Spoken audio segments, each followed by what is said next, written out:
Halo teman-teman, Assalamualaikum warahmatullahi wabarakatuh. Perkenalkan, nama saya Nur Afni dengan NIM 202405029, mahasiswa sarjana keperawatan Profesi Nurse Institut Ilmu Kesehatan Pneumonia Makassar. Pada video ini, saya akan menjelaskan tentang asuhan keperawatan dengan pasien ileus obstruksi untuk memenuhi tugas mata kuliah keperawatan dewasa yang diampu oleh Nurse Fikar Escape MCAT.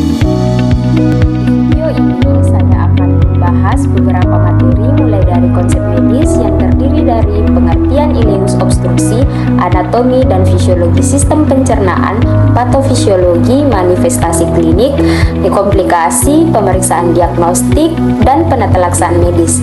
Ada juga konsep keperawatan yang terdiri dari pengkajian keperawatan, implementasi keperawatan, analisa data dan diagnosis keperawatan, intervensi keperawatan, dan yang terakhir evidence-based nursing. Jadi, pengertian dari ileus obstruksi adalah kondisi ketika usus mengalami penyumbatan sehingga makanan, cairan, dan gas tidak dapat melewati saluran pencernaan secara normal.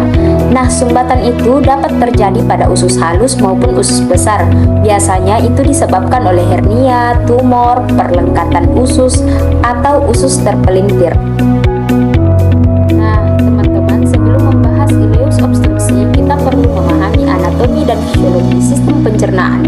Anatomi sistem pencernaan meliputi mulut, esofagus atau kerongkongan, lambung, usus halus, usus besar, rektum, dan anus. Sedangkan fisiologinya yaitu proses pencernaan makanan, penyerapan nutrisi dan cairan, serta pengeluaran sisa makanan dari tubuh.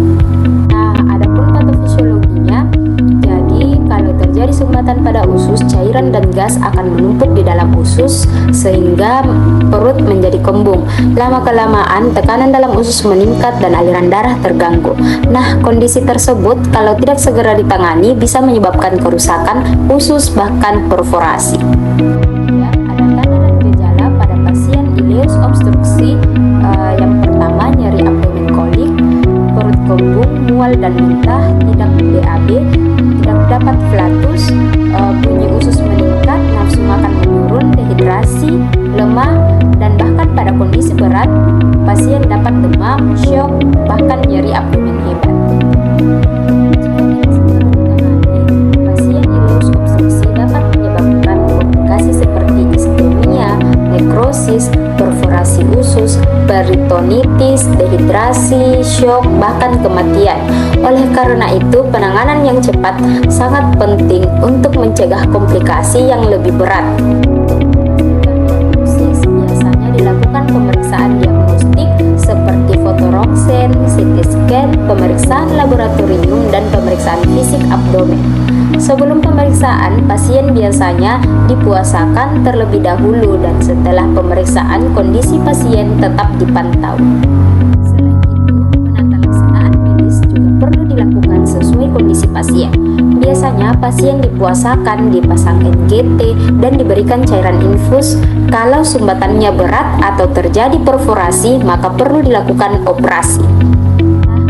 Kajian keperawatan, perawat mengkaji mulai dari kondisi biologis pasien seperti nyeri dan mual muntah. Selain itu, perawat juga memperhatikan kondisi psikologis, sosial, dan spiritual pasien.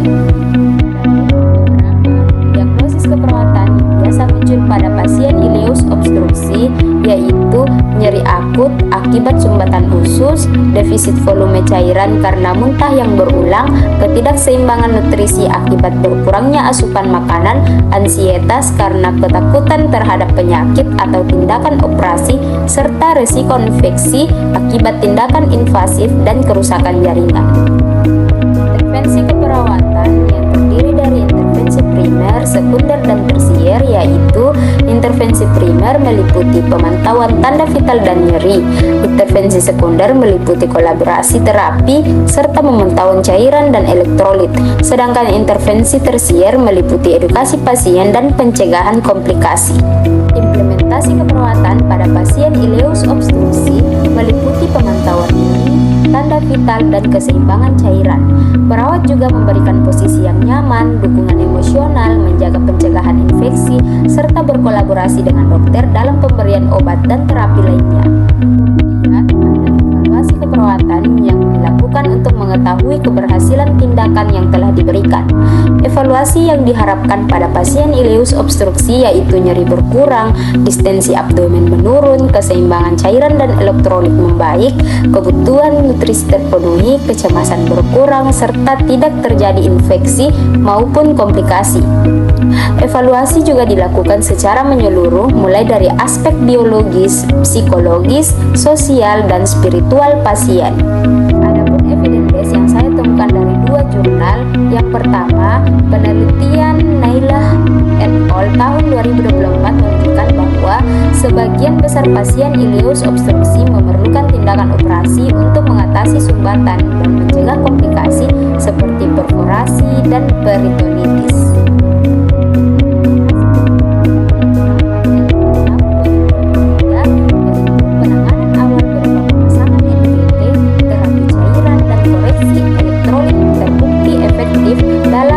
Menstabilkan kondisi pasien sebelum tindakan definitif dilakukan. Sebenarnya, ileus obstruksi adalah kondisi gawat darurat akibat adanya sumbatan pada usus. Penanganan yang cepat dan asuhan keperawatan yang tepat sangat penting untuk mencegah komplikasi dan membantu proses penyembuhan pasien. Presentasi dari saya, mohon maaf jika masih ada kekurangan. Terima kasih atas perhatian teman-teman. Wassalamualaikum warahmatullahi wabarakatuh. I just had to let you know you're